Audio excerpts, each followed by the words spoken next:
Looking back on the week that was and forward to the week ahead. It's the Fantasy Football Hustle. Waiver wire, trades, roster management. To win in fantasy football, you must remember one simple rule. Never get out hustled. It's the Fantasy Football Hustle. Here are your hosts, Kenyan Drake and Dwain McFarland. From New York to Texas and all across the fantasy universe, it's time to hustle. Welcome in, everybody, to the Fantasy Football Hustle podcast. I am your host, Kenyan Drake of FightingChanceFantasy.com, joined as always by the smartest man and the next big thing in fantasy. You know him from FootballGuys.com. Now it's Mr. Dwain McFarland. Dwain, how you doing, my friend? Man, I'm doing good. It feels so weird. We missed a week. I know. I'm fiending. I need to talk football. There's so much to get out. Yeah, we got a big show this week. We took a little hiatus there, but don't worry, we're back, and we missed everybody out there, and I hope you enjoyed our show 2 weeks ago, which was probably our biggest show of the year. Did you get good feedback on everything that we did with Mr. Bloom? Man, I had a ton of people reach out. You know, obviously you get Sig on, and you get a lot of people listen that may not normally listen, but all the folks that normally listen that I know, other people from the industry, I had several people reach out. Yeah, they loved it.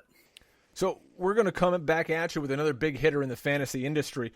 We got Jarrett Moyer. You follow him at JMoyerFB on Twitter. He works over at MattWaldmanRSP.com, and you can check out all his great work there. Jarrett, welcome into the Fantasy Football Hustle. How are things tonight, my friend? I'm doing well, excited to be here. Tough shoes to fill following up after Sigmund Bloom. You guys didn't let me know that, I was the closing act after that one. So hopefully try to, not sell you guys too short. But I'm super excited to be here. So thanks for having me. Hey, we're glad to have you. And we're going to kind of hit on the things that you do best. And that's talk about running back situations. And before all that, just want to let everybody know that we are proud members of the FulltimeFantasy.com podcast network. Go over to FulltimeFantasy.com. Check out all the great podcasts over there and play FFWC.com. Get in some great contests for as little as $35. Best ball, big games against some sharks out there if you want to really go try to swing for the fences. So do all that and follow us on Twitter at FFHustle. I'm at Drake Fantasy. He's at Dwain McFarland. Spell it Dwain. So now that we have all the pleasantries out of the way, Jerry, you made a proclamation on your Twitter profile. Drake. Yeah. Dude, time out. What? You're on me every week because I don't have the beer and I've got a coffee. I have a beer this week. Are we not gonna? Are the beers not cracking? What's going on? All right. So here's what happened: is our show used to be the Tuesday night hustle, and we would go off Tuesday nights, and I came up with this whole new fun open for the show. And instead of cracking the beer, I got my little New York to Texas BS because I'm in New York and Dwayne's in Texas, so we didn't crack the beer. But all right, I got a Dogfish Head Liquid Truth Serum IPA. What do you got tonight? Yeah, I have a Miller Lite. So how about that? Crack that son of a bitch and let go. All right. We're good now. We're good. All right. I'm sitting here dry, so next time send that invite out to California so I can crack one open with you guys. The best part is you guys can't see this right now, but Jared's doing the show from his car because he had a couple of technical difficulties and he's got a couple of really small kids. So his wife banished him from the house and he's now sitting, I think, in the backseat of his car, which is fantastic. But it's still daylight. What they really it's still can't daylight. See is, yeah, it is. Out in California, the sun's still up. But, in the car, my tail is tucked firmly between my legs after, getting kicked out of the house by my wife. So that's what they really can't see. So in an era of hot takes, Jarrett, people try to one-up each other, and a lot of it doesn't have any work behind it. You and Dwain are guys who actually put in work, and there's great film study, analytics, and good data behind what you talk about on Twitter, and that's why I really like following you guys. You came out earlier today, and you had a claim about the Bears' backfield. You said not only is Mike Davis very good with his vision, discipline, and balance, but don't be surprised if he leads the Bears' backfield this year. A lot of people might be blown away by that, so I'd love to open the floor up to you. Please break down this Bears backfield and your love for Mr. Mike Davis. Yeah, so I got started in this whole thing just based on my interest in football, have a coaching background, and really love player evaluation. And so I sort of view my assessments through a player evaluation lens and try to assess how they'll fit into scheme. And I'm just a guy, and so if I just say an opinion with no evidence backing it up, nobody's going to listen. And so I like to watch the film, but also find ways that I can translate my thoughts visually so people can see what I'm seeing and decide if they agree with that take or not. With Mike Davis, honestly, when I sat down to study him today in advance of the show, because Dwain and I had talked a fair bit about David Montgomery, I was surprised to see how effective he was in Seattle last year. He's part of a backfield with Carson and Penny, and probably the least heralded of the three.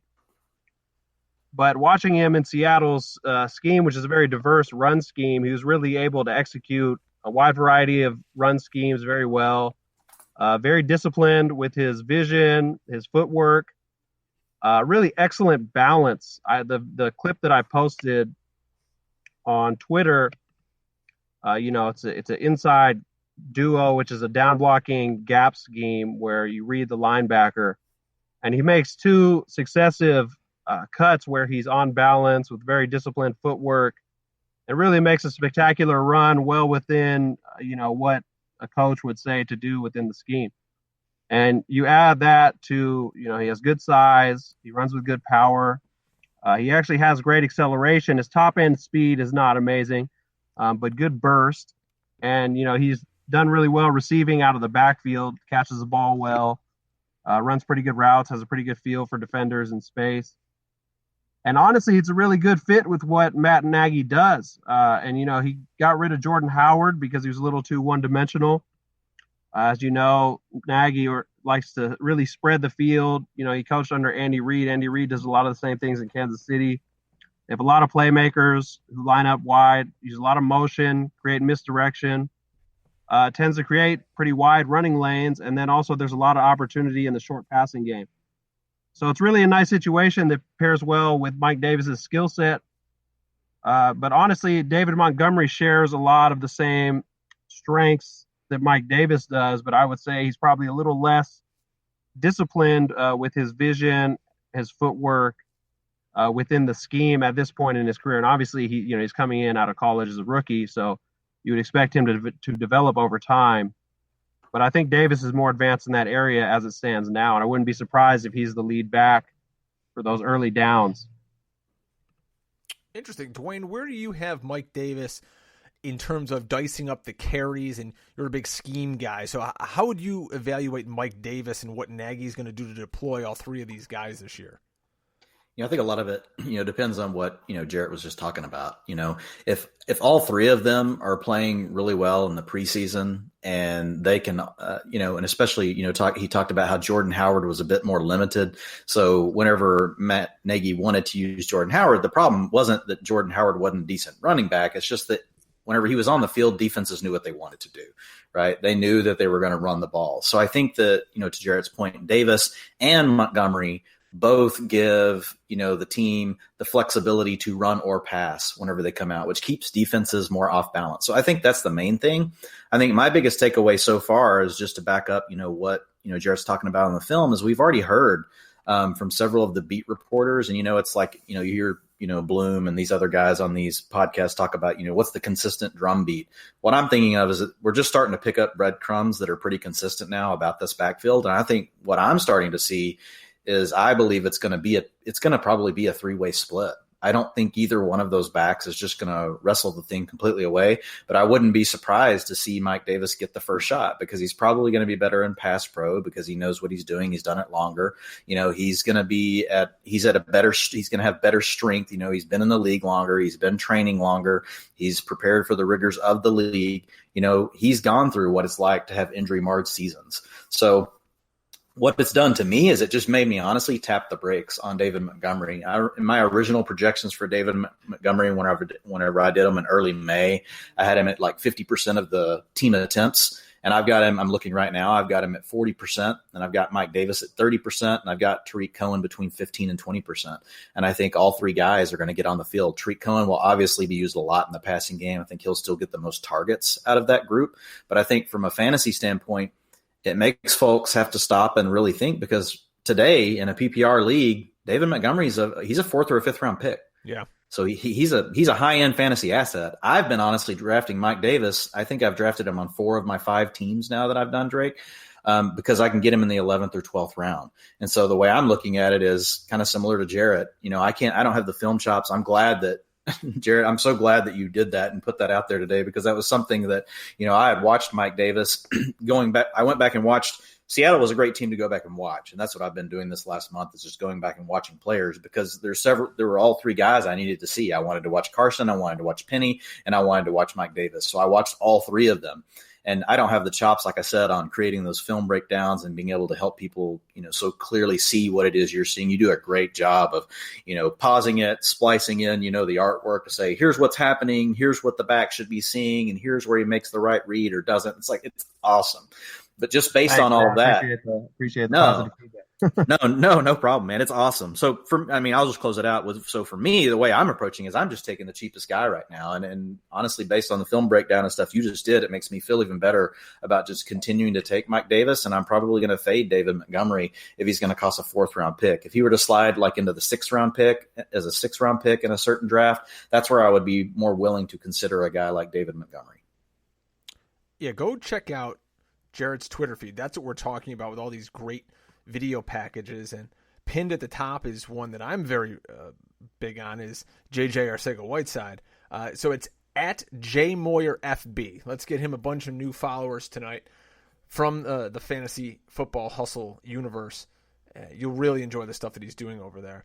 And if you're on Twitter, chances are you're arguing with me about Damian Williams, because I am a huge Damian Williams truther, okay?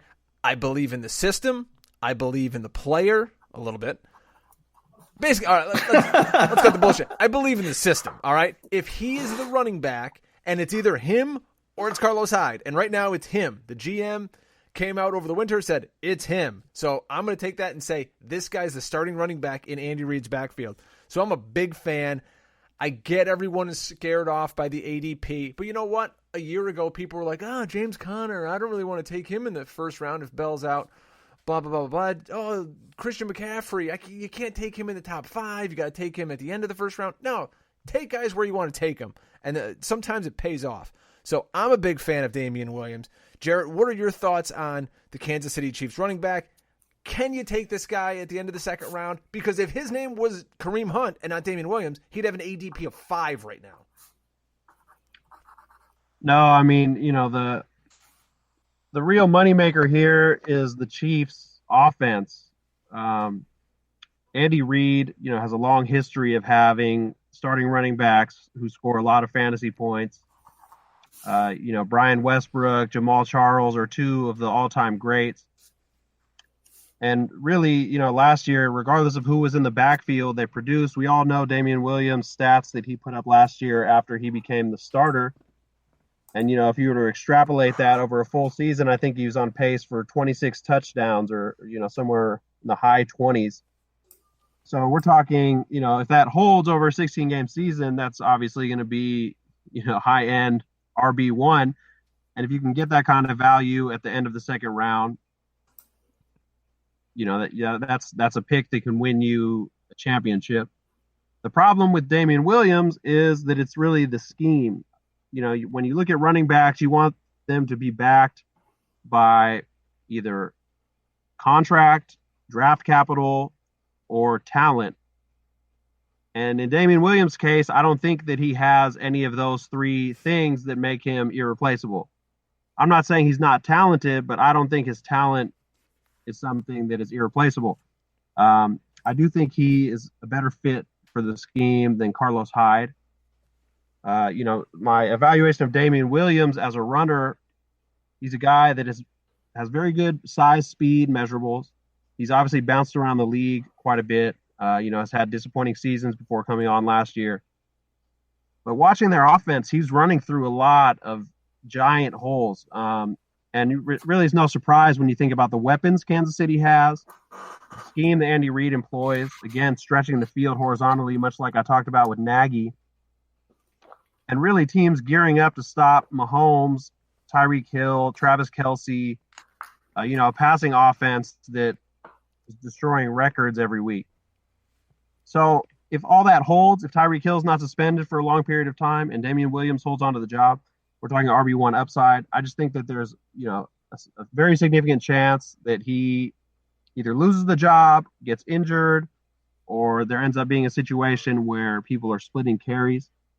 I wouldn't be surprised actually if, late round pick, rookie running back, Darwin Thompson works his way into the rotation. He's a very dynamic player. He's good in space. Sort of very similar in playing style to those previous backs that I had talked about with Andy Reid. I'm not going to say he's on the same level as Brian Westbrook or Jamal Charles, but he's a smaller back who's very dynamic, who works very well in space. And in the Kansas City offense, for the running back, space is abundant. So I wouldn't be surprised if, he gets significant playing time if Damian Williams falters, because I think one of Damian Williams' weaknesses is translating those measurables to explosiveness. He often stutters in the hole. He can hesitate a bit. And he really doesn't have top-end acceleration to capitalize on his 4.45 40 time that he ran at the combine. But he did a very good job as a receiving back last year. So there is enough talent there to produce if given the opportunity. All right, Dwayne, let's hear it. Why should I not draft Damian Williams on the turn when I – Dude, I didn't say – look, for me, it's not so much at the turn. It's just that you're not going to see him at the turn. I'm doing – and the guy goes in the mid-second. And so the problem you face there is you've got to take him over a guy like Mike Williams. You may be facing someone like Juju Smith-Schuster being there. And my only issue with it is because I feel all of the same things that Jarrett just laid out. There's enough doubt that why do I need to force it? Really Mike Evans has got a similar ceiling but a better floor than what Damian Williams has. Juju Smith-Schuster has a similar ceiling but a better floor than what Damian Williams has. So for me, it's just about where he goes. Once you get to the end of the second round and you want to make, that's the pick you want to make, I could see how you could say he's going to have upside over T.Y. Hilton, where they're going to distribute the ball around to a lot of different people, even over Keenan Allen, where we know Keenan doesn't have the upside to score 12, 15 touchdowns like the elite receivers. He might catch a few less balls than what we've seen from him in the past. He's probably more like a 25, 26% target share guy and not going to be a 30% guy anymore. So once you get to those guys, if you really want to, I think it's fine. My issue is really he should be like a mid-third. If he was a mid-third, I'd feel way better about it. Now you're talking about where Josh Jacobs goes, where Kerryon Johnson goes, where Aaron Jones goes. Really, he deserves to be in that pack, of runners. So I think, and people go on and on about Andy Reid, he just goes with one back. No, he has multiple examples of where he hasn't just gone with one back. If you look at 2015, 2014, his lead back had just 50% of the carries. If you look at 2010 in Philly, you look at 2009 in Philly, it was 40%, it was 50%. So when he's had an elite back, yeah, he's given the guy 65% of the work. I worry about Damian Williams, so I project him. And what's funny is it's funny getting into these arguments about Damian Williams because I have him projected for, 200 carries for 900 yards, 7 rushing touchdowns, almost 400 receiving yards, and 3 receiving touchdowns. That's pretty good. But the problem is it's just not worth a mid-second. That's worth a mid-third. And so that's really the only rub. It's not that I hate Damian Williams. It's just that all the value is squeezed out of the potential ROI upside that you get from Damian Williams is pretty much squeezed out based on where you have to pick him. Chad O'Shea. Go ahead. I agree with that being sort of a ballpark projection. The thing about him is that he has such a wide range of possible outcomes because if he plays 16 games as the number one running back in Kansas City, it wouldn't shock me if he's the highest scoring running back in football in terms of, standard fantasy scoring or PPR scoring. But, he could lose the job in week 2 or 3, and he could, as a second round pick, that could be a pick that loses you a chance at the playoffs. So I think, he can either win teams championships this year or he can ruin a season. And so the real question is, at least in my opinion, is do you want to take a pick with such high risk at such an early position when really, you know, in those first few rounds, what you really want is someone that you feel confident has a very high floor and isn't going to torpedo your season. I like to roll the dice on those high upside players later on after I've already built, you know, what I feel is a more reliable or predictable core. Winning a 12-team fantasy league, you have less than a 10% chance of doing that. I'm a swing for the fences kind of guy, and I look at a kid like Damian Williams, who had the exact same amount of red zone targets as Kareem Hunt did last year, only 2 less than Tyreek Hill, mind you, and had almost 5 yards of carry. He had 6 touchdowns. If I got that kind of home run in my back pocket and you're playing with your buddies, I get it if you're playing in maybe some big money, high stakes league, but if I'm playing with my buddies and I got a chance to go out and slay them, and that's what it's all about. It's about hoisting that trophy. I have no problem with taking not Kareem Hunt, little Freudian slip there, but taking Damien Williams, and I'll do it every day of the week. And I guess where I disagree is that his upside is 300 fantasy points. It's the same as Mike Evans. There's just yep. I can get. I mean, you could put him. Yes, if you want to look at the complete bell curve and look at the 1% outlier or 2% of potential outcomes of him versus Mike Evans, I'll give Damian Williams the edge. But within the 70% range of likely outcomes in the season, their 2 upsides are the same. But Mike Evans' floor is better, and he's a more proven player. So in a PPR, there's no reason he's not going to hoist you the trophy. He gives you a better chance of losing than winning if you're taking him over Evans and over Juju Smith-Schuster. Like I said, you get down to Keenan Allen, you get down to T.Y. Hilton, you want to say he potentially gives you a 30-point edge and you're willing to take on some risk, I can agree with that. But, you know, him having a shot at, you know, the 1%er, 350, 360-point, you know, season, you know, those are so rare, you know, even for Todd Gurley. Even for Saquon Barkley and Ezekiel Elliott, it's so hard to get David Johnson. It's hard to get to those numbers. And so to even try to project that for Damian Williams whenever Kareem Hunt never had that season and he's a better player than Damian Williams, I think is just kind of silly.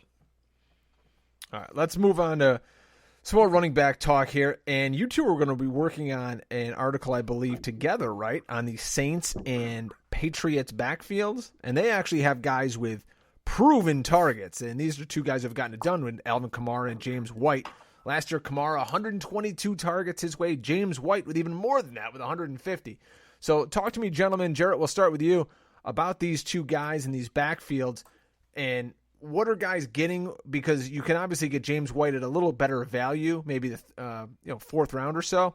What are you guys working on, and when are we going to be able to see it? And I'm excited because I love running backs who catch passes. Yeah, so, you know, Dwain came to me with the idea, actually, for the article. Dwain is a very analytical thinker. Does a lot of great work with, breaking down numbers, analyzing tendencies.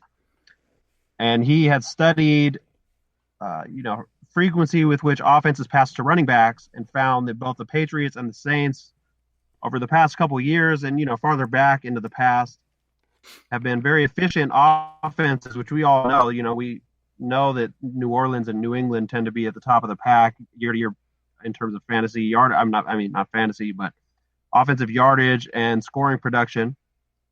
But interestingly, they both also have a very high percentage of passes that go to the running back position relative to those other high performing offenses. And he also showed that, and he can get into more of this, that usually teams that target running back so frequently have diminishing returns on their offense as a whole. And so he tasked me with studying these offenses and trying to figure out what they do that sets them apart in terms of efficiency when targeting the running back. And so what I wanted to study was the quarterback talent. We all know Drew Brees and Tom Brady are future Hall of Famers. You know, Tom Brady, widely considered the best of all time, given his accomplishments in the postseason. Very dynamic pass-catching running backs in Alvin Kamara and James White, 2 of the most prolific receiving backs in the league. And also offensive coordinators that are very creative, are very good at employing players in ways that they feel comfortable and optimizing the usage of their strengths as players. And so it was really fun to study these offenses because they're both beautiful to watch. They're different enough to where you get exposed to a lot of different concepts in offensive football. I think the Saints really, really spread the field well. A lot of spread formations, 2x2, 3x1. They threaten everywhere on the field, deep zones, intermediate zones. They really stretch the defense with their receivers and their tight ends. And Alvin Kamara then is free to work underneath against linebackers or safeties. They really have no chance of guarding him one-on-one because he has such great feet, such great agility, and he is really a master at understanding how to manipulate his body in space, taking into account the location of defenders. He does this when he has the ball in his hands and also when he's running routes. He has a really, really good feel for finding open space in a variety of ways. Obviously catches the ball really smoothly. So I actually posted a clip of a couple different plays that New Orleans ran late in the year where, they're running a vertical concept where the receivers are running essentially straight down the field. And Kamara is left one-on-one with the linebacker in one case and with Malcolm Jenkins in another case. And literally there's no other defender within 10, 11, 12 yards. And so he's running an option route, which further capitalizes on his ability as a route runner. He can basically go where the space is and Drew Brees will find him. So he catches the ball one-on-one with a guy who has no chance to tackle him in space, and he's off to the races. And another unique thing about this is Drew Brees and Tom Brady does the same thing. Is, the play is designed to have Kamara running this route, but he's not the primary option. So in the clips I show, Brees is cycling through 1, 2, 3 reads down the field during his drop. And so it's not like he's getting back to his drop, he's feeling pressure, and at the last second he's dumping it off to Kamara. He goes through his whole progression while he's dropping. By the time he gets to the top of his drop and is taking, half a hitch before he throws, on time he's hitting Kamara as the fourth option. And really, when you have the scheme, the talent, and the timing down, as well as the accuracy, Drew Brees puts it right where you need to maximize Kamara's ability to run after the catch. I mean, it's lethal, and I wouldn't want to be a defensive coordinator having to game plan against that. And the Patriots, a lot of the same ideas in terms of stretching the field. James White plays a lot on third down and long or, more obvious passing situations. But they stretch the field with their receivers and tight ends, and they work it to James White in the flat with option routes, with angle routes. They also have a very diverse screen game. Both of these teams do. And Kamara and White are both very good in space. As I mentioned with Kamara, understanding leverage and position and finding running lanes as a receiver and a running back. And so it's really a situation where the scheme and the talent from the quarterback and running back positions really dovetails nicely to create, a weapon out of what normally is a bailout option for a lot of teams, which is, throwing the third, fourth read to a running back in the short and intermediate zones. Dwayne, we know you're a big James White guy. So how does James White factor into this conversation? Well, I mean, it's just what Jarrett was just talking about. I was just, personally digging into, how well the Saints and, the Pats both use, these running backs, just like what he just laid out. And it was amazing to me that their yards per attempt and their net yards per attempt, which is just yards per attempt minus sack yards, which correlates very highly, by the way, with winning. It's from a single stat standpoint, you won't find many stats that correlate more highly with winning than that. But it was just amazing to me how often they throw to their backs, yet their yards per, attempt and net yards per attempt doesn't go down. And so if you want to translate that over into fantasy, one of the other things that I noticed about these guys is that, their average depth of target, is usually greater than 1.5 yards. Whereas a lot of the guys in the league, Drake, you'll look at it and their actual average depth of target is behind the line of scrimmage. Like it's minus 0.3, minus 0.5. So it's a lot of swing passes, a lot of check downs, basically the quarterback is bailing out, a lot of times on those plays, versus what's going on in these other schemes is it's all designed, and the way that the quarterback's reading the field, the running back's just is still his last read, but instead of it being a check down, it's integrated into these routes. So you've got 4 verts running down the field. Like you'll see if you go check out, Jarrett's stuff on Twitter, you'll see the 4 verts down the field. And then you've got, the option route or the angle route by Kamara or White. And it's just a single linebacker or safety stuck one-on-one. And they're kind of screwed at that moment, especially with those quarterbacks. But if you look at it from a fantasy perspective, for James White, I think the thing people have to think about this year is, he could literally be the number 2 target on the team. I mean, Julian Edelman's going to be the one. You've got N'Keal Harry, and we should actually get Jarrett's thoughts on Harry because I know he's looked at him too. But Harry is a rookie, and we do know that there are some concerns about his ability to beat press coverage. He's been struggling some in the spring. Now, of course, he's faced Stephon Gilmore, who happens to be a very good cover corner. So, I think a lot of rookies are going to struggle with Stephon Gilmore. But at the same time, if Julian Edelman's the 1 and really N'Keal Harry is the 2, and let's say Josh Gordon doesn't come back, there's going to be plenty of focus on, a guy like N'Keal Harry. And I think he's going to be inconsistent, which to me puts James White right in the middle of the conversation to literally be the second leading receiver on the team. And if you think about it, last year when Amendola left, they had Welker back before that.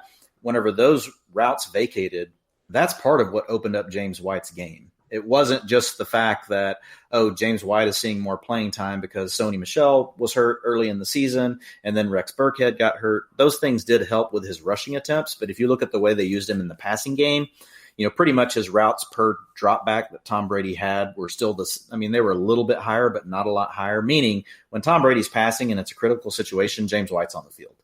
And so I think that's just something for fantasy owners to think about. I've taken him as high as round 5 in drafts. If I've taken, 3 receivers to start my draft, and then I might take an upside guy, and then I'll come back and grab a guy like White, in a PPR format. Right now I've got him at 18% of the targets, but last year he was at 20%. And I think if you think about his range of outcomes, I have the high end for him at 23%. He could be as high as 23% of the targets. Which would be really high. A really, really, really good number is 20%. A real good number is anything above 15%. And so right now I've got him between those two at 18, but I think they're, within his 70% range. I think he could get over 20% of the targets. He had the most targets on the team last year, and besides all that, led them in red zone targets, which for fantasy football is very important because it means they're looking at him to score touchdowns. I would not be surprised if those trends continue. In studying Tom Brady, it's very apparent to me that he wasn't as comfortable taking shots down the field, and so they would have receivers run downfield routes. But often where there was possibly a window that he would have tried to exploit in the past, he was a little more hesitant to throw those. And I think that he has lost some velocity on his throws, but he's still very adept at reading and manipulating coverages. And, Edelman, as Dwain mentioned, and White are going to be the 2 primary receivers who are working those underneath zones. They have a lot of option concepts, where the receiver just breaks to open space. Edelman and White are both, 2 of the best in the league at running those types of routes. And so I do think that, that target share for White is probably what I would expect, and possibly even more, him getting more targets relative to other receivers this year compared to last year, wouldn't shock me at all. Let me quickly get your thoughts on this. 2 things. Number 1, N'Keal Harry, what you've seen of him so far and your outlook on the rookie for 2019. And let's say Josh Gordon comes back. He's reinstated. He can play. They reinstate him at training camp. Where do you see him getting drafted? And would you like to get him on your team, and at what cost?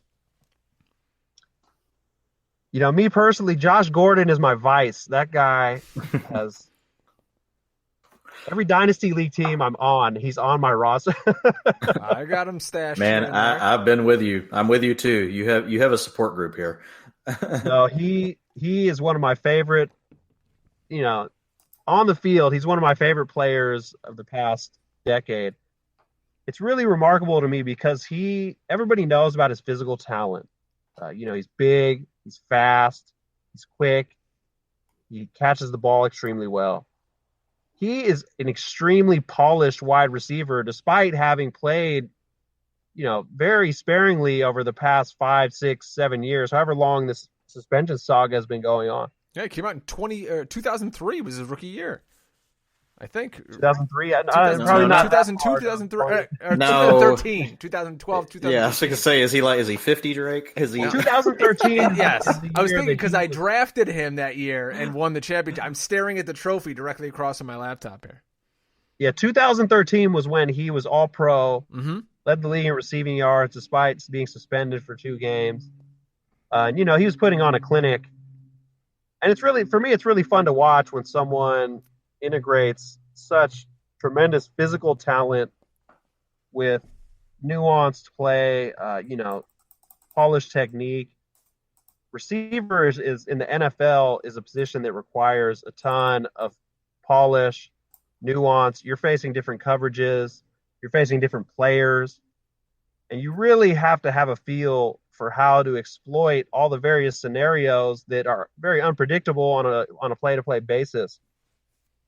You'll see Doug Baldwin do those NFL Game Pass, film rooms.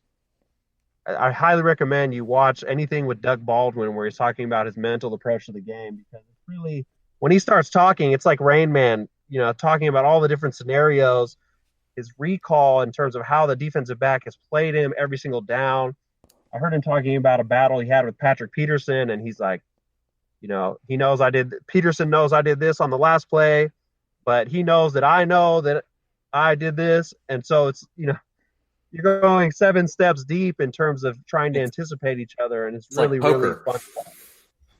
What was that? It's like poker. You're literally thinking levels. Yeah, you start playing tricks on yourself. Yeah, it's like your hand, guessing their hand, thinking what hand they have you on, thinking what hand they think you have them on. It's like, yeah. It's the Spider-Man meme of the 2 guys staring right back at each other. Yeah, and so somehow, despite very little experience, Josh Gordon excels in these areas, and it really, makes him fun to watch. So I would love to see him on the field. You can say what you want about his off-field behavior, but the guy has never hurt anybody. So to me, it's a shame that his career has been derailed by all of this stuff. As far as N'Keal Harry, similar measurables to Josh Gordon. He's a really big receiver. He runs pretty well. Once he gets the ball in his hands, I'm sure you guys have seen his college highlights. He has some pretty amazing runs after the catch on wide receiver screens, quick slants. He has strong hands working the underneath zones. And like I said, a terror to bring down after the catch. He also has some pretty impressive highlights in contested catch situations. And he often gets a lot of credit for being an excellent contested catch receiver, at least in what I've heard from analysts and in conversations I've had on Twitter.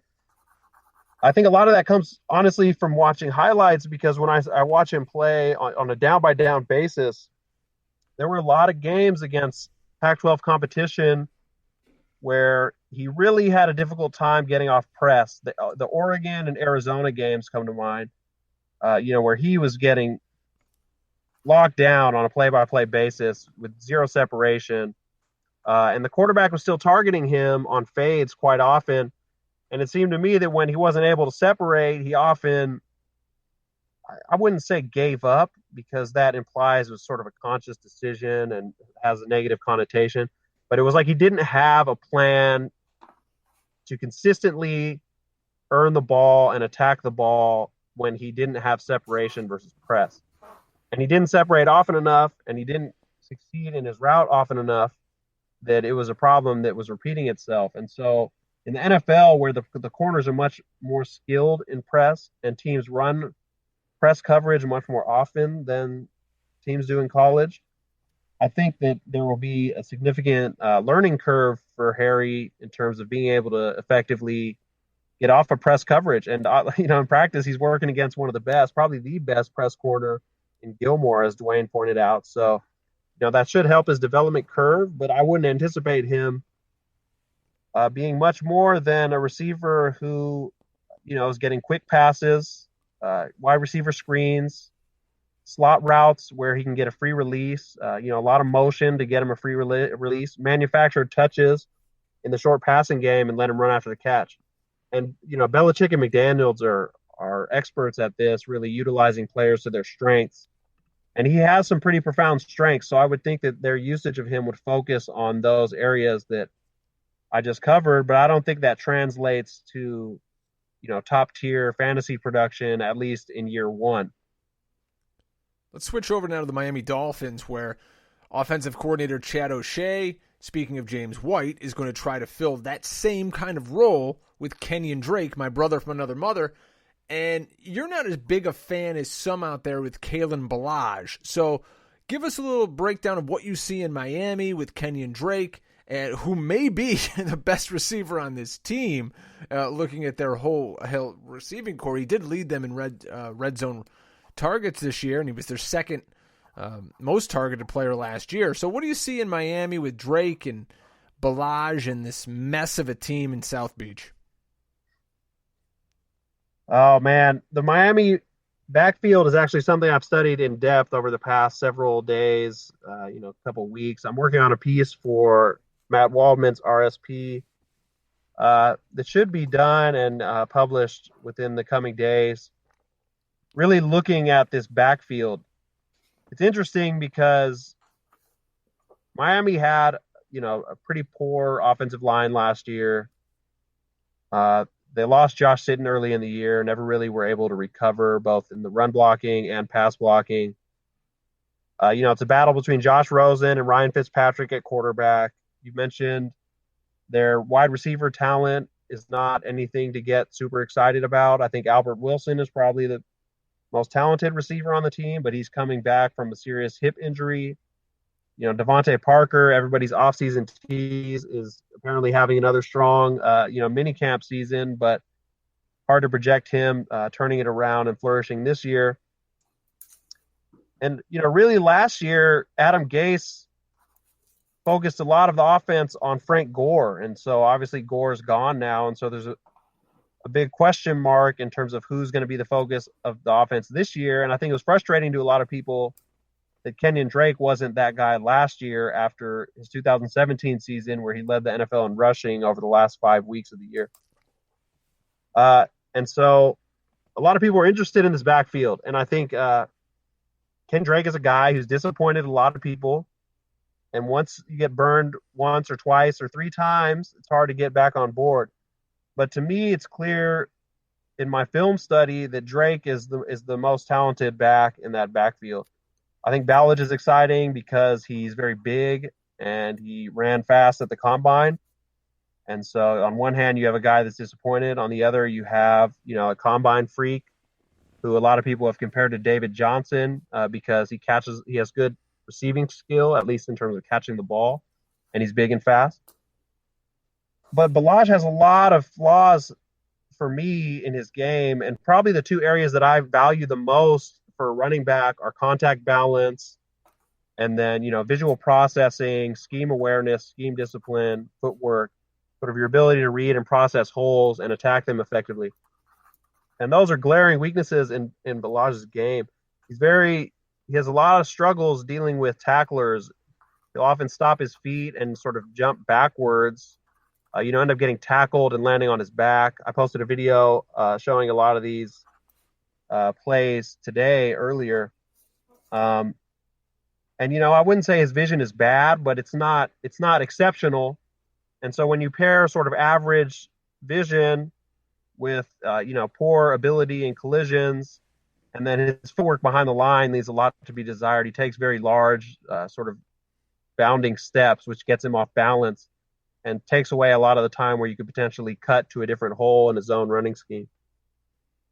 I don't see him being really a viable starting running back in the NFL based on what he showed last year. And Kenyan Drake is not perfect. He has a lot of the same issues with Ballage, running inside between the tackles. His vision is just okay. His footwork leaves a lot to be desired. He often also takes sort of longer steps behind the line that can take away cutback angles. But I think having Gore there last year did help him. He was able to improve. He showed a jump cut last year. It was really refined in that often when players jump cut in reaction to penetration, they'll overcut and jump past 1 or 2 or 3 holes to the point where they take themselves out of a positive play.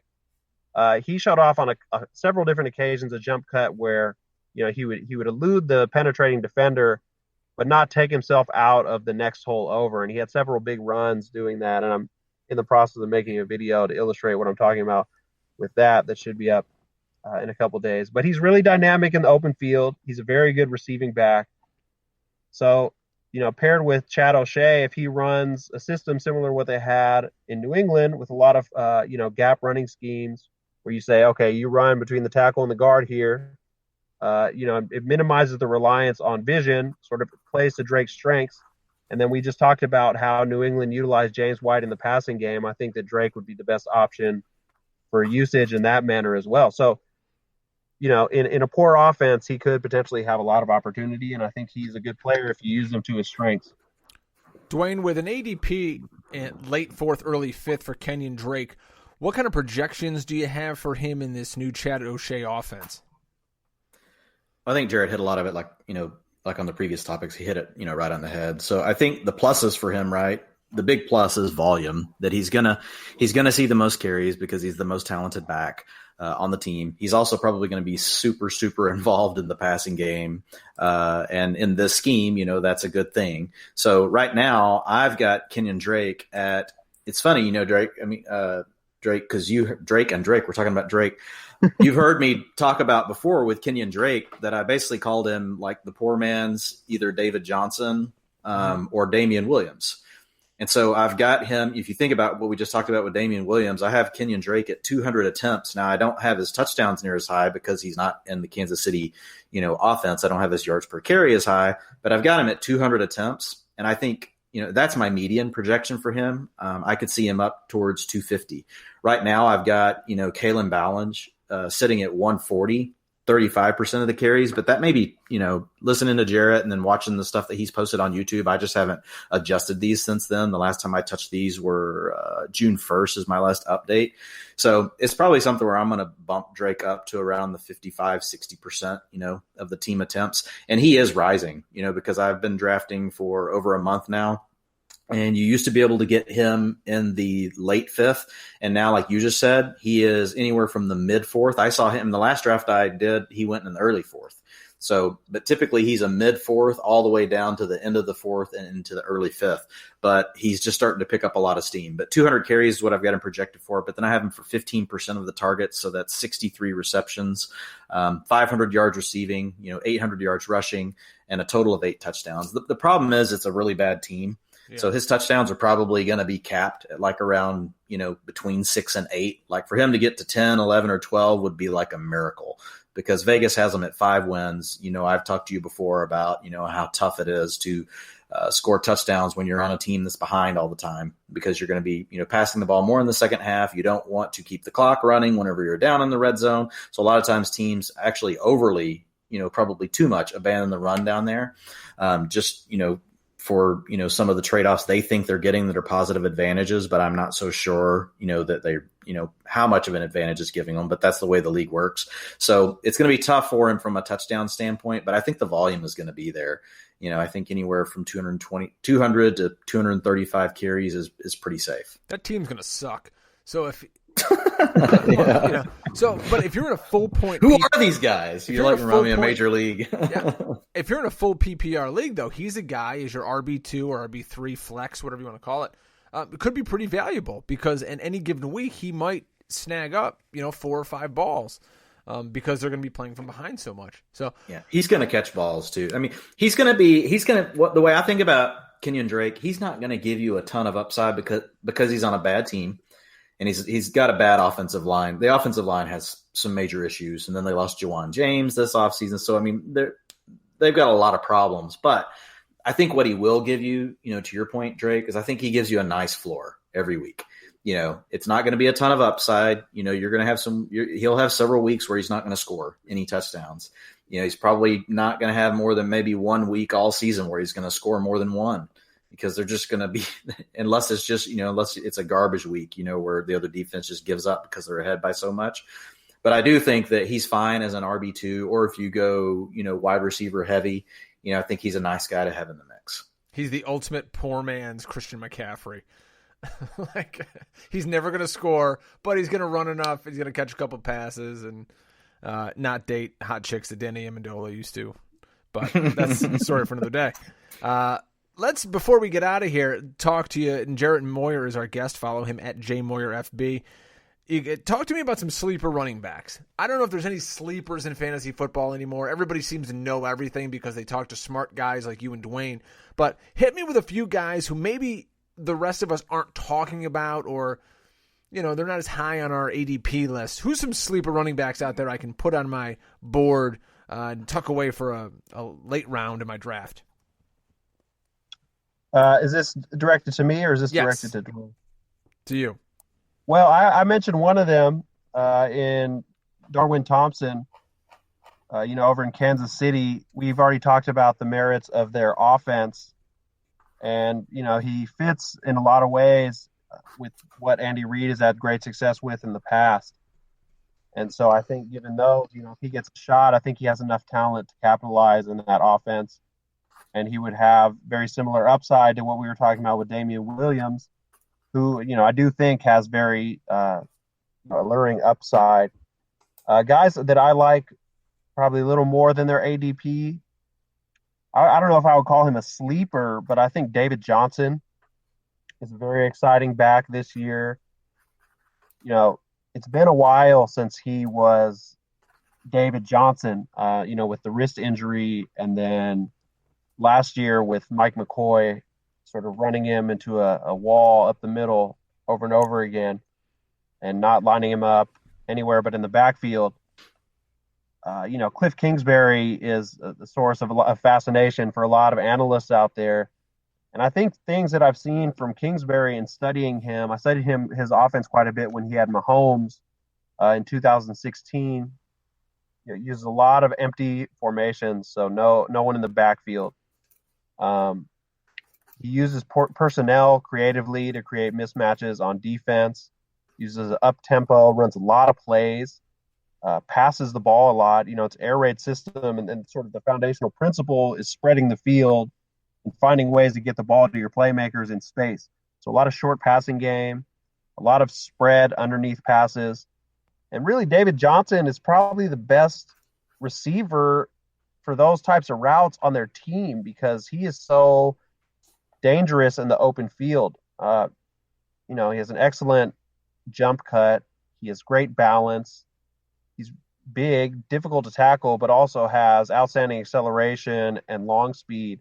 And you look at his highlights from 2016 where Arians was moving around the field and, dictating matchups, taking advantage of linebackers. And, linebackers have no chance against this guy. And I think Kingsbury most likely will deploy him in similar ways. And I wouldn't be surprised if David Johnson is the top scoring running back in fantasy football this year. And he's going, around running back 8, 9, he's going late first round. And so when you can get a guy like that there, I think that's a potential sleeper. A guy that I love is Kerryon Johnson. I just think that he has such outstanding vision. He's a super creative runner. He's a guy who I sit there and watch cut-ups on a routine basis because I just enjoy watching him run so much. I don't know about Patricia if he's going to try to force a committee like they did last year. I mean, the talent discrepancy between him and Blunt last year was, very large, but they kept giving Blunt nearly equal carries well beyond when anybody thought that's what they should be doing. And so if they continue to try to force a committee, they brought in CJ Anderson, it could limit his upside, but I just think he's such a talented player. I haven't even mentioned his ability as a receiving back. He's excellent catching the ball. But if he is used as a workhorse back, I think that he could produce, surprising numbers this year. And then the last guy, another guy that I love that I think a lot of people are sleeping on is Phillip Lindsay. This guy is another guy who's sort of a ninja with his vision. There are levels of vision. There's the guys who struggle to see the hole. There's a guy who sees the hole when it's there. There's a guy who sees the first hole, the second hole, the third hole. And there's a guy that creates holes with using his footwork to move linebackers around in space. Phillip Lindsay is at that upper tier where he manipulates linebacker safeties on a routine basis to create holes where other running backs wouldn't, have anything to do. And really, it's funny because he's so good at it that when you watch him, it looks easy. It looks like he's just running straight through the line, but he's doing it over and over and over again. And really, when you slow it down and watch it, with the all 22, you can see he's really a master at this, and he runs so hard, really understands angles. He's electric. He's fast. His big risk is injury. Obviously, his wrist injury last year took him out, and he hasn't been able to work out yet. But, once he gets going, if their new coordinator, I don't know how to pronounce his last name, but we call him Skaggs around here.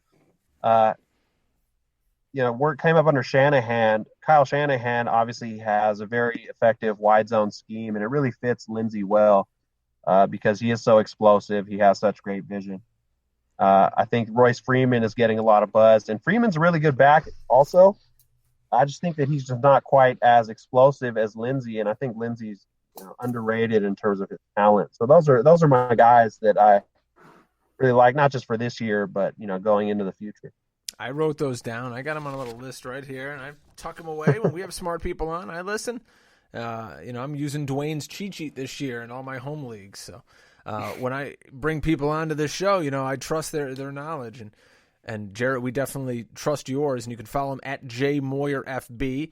And if you don't believe me, then you can believe Mr. Scott Fish, because his Scott Fishbowl is starting next week, and all three of us have been invited. So we must be doing something good, gentlemen. So let's talk a little bit about the Scott Fishbowl. There's 8,000 people apparently who are in this thing. Just kidding. There's how many people are in this now? 1,200, I believe. Yeah. 1,200 people totally in this Scott Fishbowl. Analysts, fans, industry people from all over the place. I have the 110 pick. Dwain, you are what, 1-7? Yep, 7 hole. 7. And Jarrett, you have what? You have a first pick, don't you? First pick. Wow. So 1.01. So we're all in different divisions. If you haven't been around the Scott Fishbowl, it's like 5 million different divisions. This year, it's all old school video game names. So people are having a lot of fun with that. I haven't dove too deeply into the scoring and setting up a cheat sheet or anything yet, but I wanted to touch base with you guys, see if you have any kind of strategies, your expectations for this thing. Have you done this one before, Jarrett? Were you doing it last year? No, this is my first year, so excited. Three virgins. Invited and involved, yeah. Cool. So one of the things that's kind of unique about the Scott Fishbowl this year is how prevalent the tight end is. So you're going to get the full point PPR, but you're going to get an extra 0.5 per catch, and you're going to get an extra 0.5 points for first downs. So, gentlemen, knowing that, Dwain, I'll start with you. Where do you think you're going to be taking a tight end, and does this make Travis Kelce a top 10 pick, top 5 pick? If he's there at 1.7, are you going to pull the trigger? Yeah, I think he's definitely in play, in the 6 to 8. Range. I don't think he's going to make it much further than that. I mean, the thing I love about this, just taking one step back, the thing I love about this format is honestly, it allows a ton of flexibility. So it's not your traditional league where, oh my gosh, a lot of people feel, I've got to get this runner, or I've got to do this or do that. This is the kind of league I like to play in. This is why I do there's some other leagues I play in, and I tend to pick leagues that are like this, where there's one quarterback, 2 runners, 3 receivers, 1 tight end, but then there's 4 flex, and one of them can be quarterback. What this means is your strategy and your playbook, the way you want to approach this, it's wide open. It's really wide open, because if somebody goes heavy at runner or whatever, well, then you can turn around and take 2 quarterbacks. The quarterback goes in front of you. There's going to be a tight end that's going to score as much as the quarterback. So the playing field is much more leveled, in my opinion, in this kind of format. And honestly, the better drafters get rewarded, because when you're flexing 4 players, your draft is going to matter that much more. Obviously, free agency and all those things are still going to be, important. But whenever you're going to go this deep on starters, the folks that, truly know more and have a good strategy going into the draft are going to come out much more ahead than what you get in a typical home league, where, it's more limited as far as what you're seeing. So, back to your question around, the tight end, Drake, I don't think you have to force it But I do think if you can get, I've been playing in tight end premium leagues for, 6-7 years. I mean, some of the big leagues where I've won the most money in my life have been in tight end premium leagues. So I'm pretty used to them. So it is an advantage. If you can get, a Kelsey, you can get an Ertz, you can even, think about Kittle, those guys are all going to be first 2-round picks. They'll all be gone before the second round's over. But quarterbacks are going to go sooner too. Because quarterbacks, the other thing that we didn't hit on is this year that's a little bit different about Scott Fishbowl is there are milestones. So in passing, there's a additional 5 points for every 300 yards, passing. There is rushing, an additional 5 points for every 50 yards rushing. So that makes rushing quarterbacks like Lamar Jackson, it brings them a little bit closer, right, to some of the other quarterbacks. It makes a guy like Cam Newton that could throw for 300 and rush for 50, right, or Pat Mahomes will do that occasionally. It makes them even more valuable. And then receiving is similar. You have a 5-point milestone for every 50 yards that you reach. So if you think about a guy like Christian McCaffrey now, if he has, a 50-yard rushing and 50-yard receiving day, he does that I haven't looked, but I'm guessing his percentage is pretty high last year of the number of games that he did both of those things. I don't know if either of you guys have that handy, but that's 10 points right off, on top of what he just got. I saw someone post the numbers. I think McCaffrey had 11 rushing games over 50 yards and had 9 receiving games over 50 yards. Yeah, so, and a lot of those games probably overlapped where he did them both together.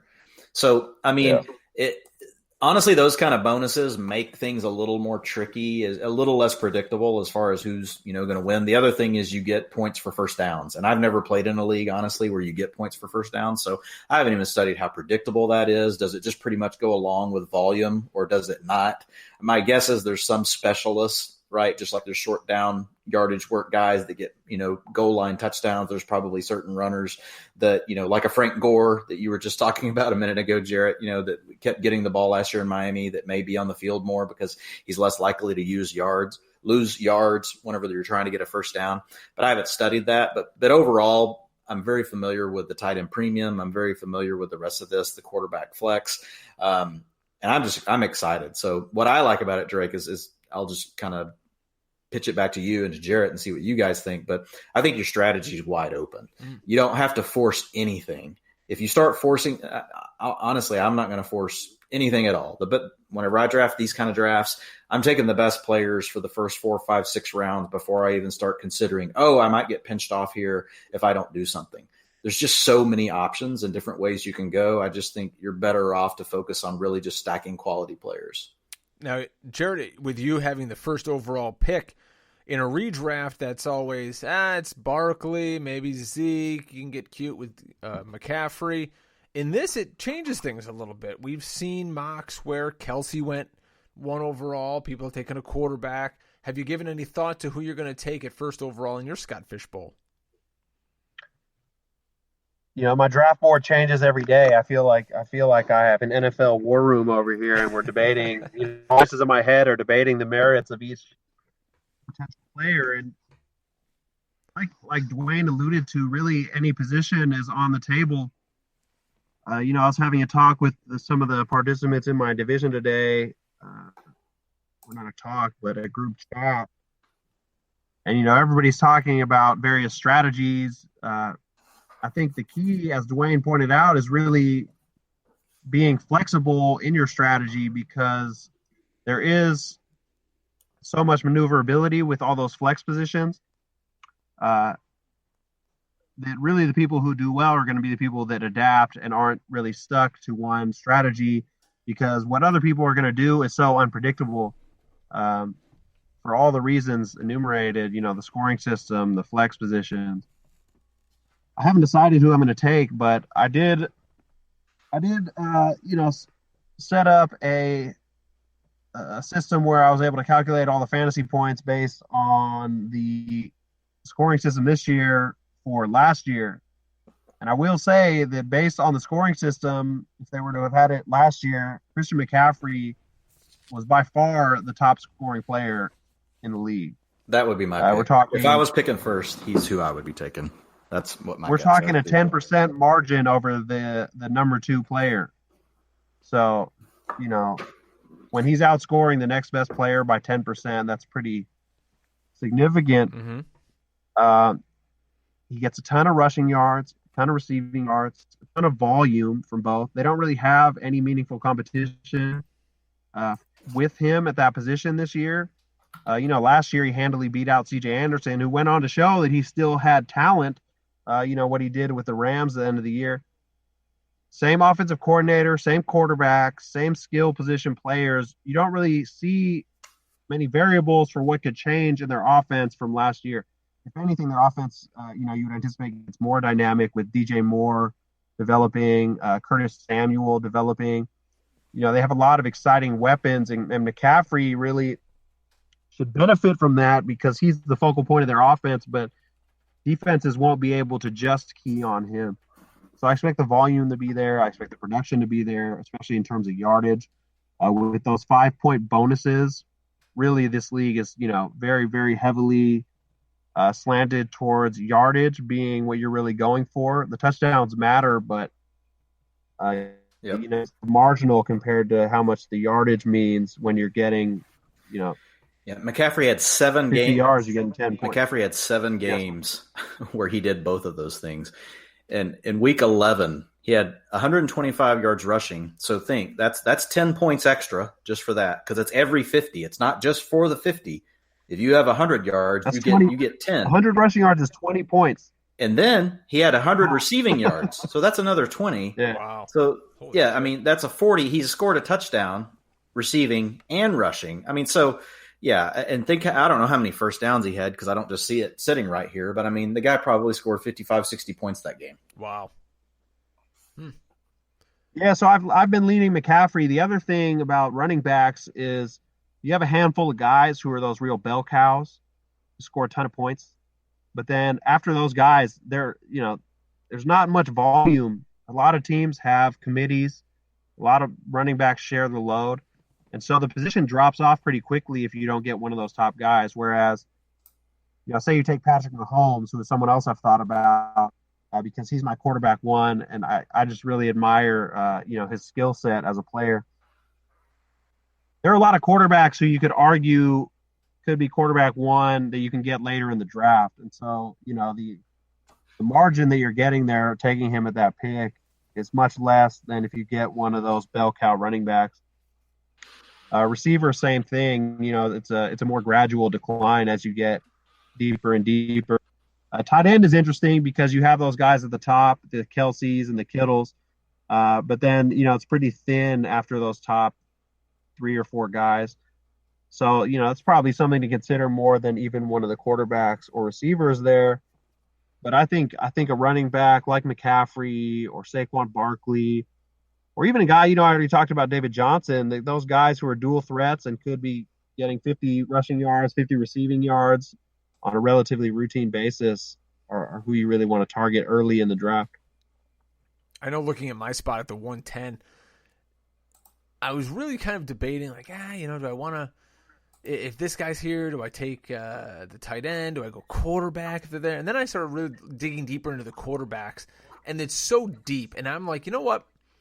A guy I love in this format is Matt Ryan because he can throw 300 yards almost every week because last year he almost did. I think he had 11 weeks where he threw 300 yards.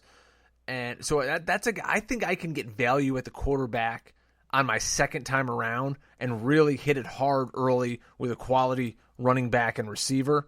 And then hopefully in that, we'll see what kind of tight ends maybe come back to me. Maybe I'll be screwed at that point, but that's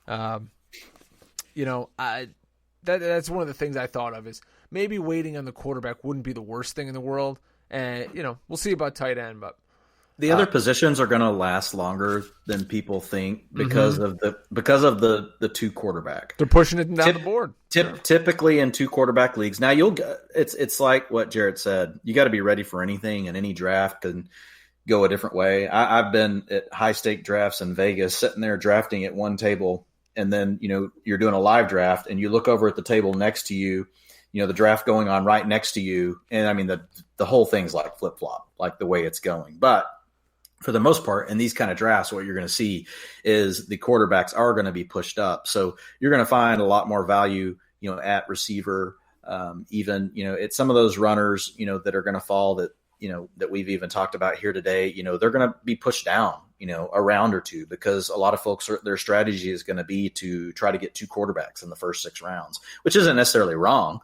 I just think with the additional points you get for rushing yardage as a quarterback, and some of these young quarterbacks that we have in the league that can get rushing yards, and I don't particularly like some of these guys as NFL quarterbacks, but for fantasy purposes, I think, we're probably as deep as we've been in a long time at quarterback.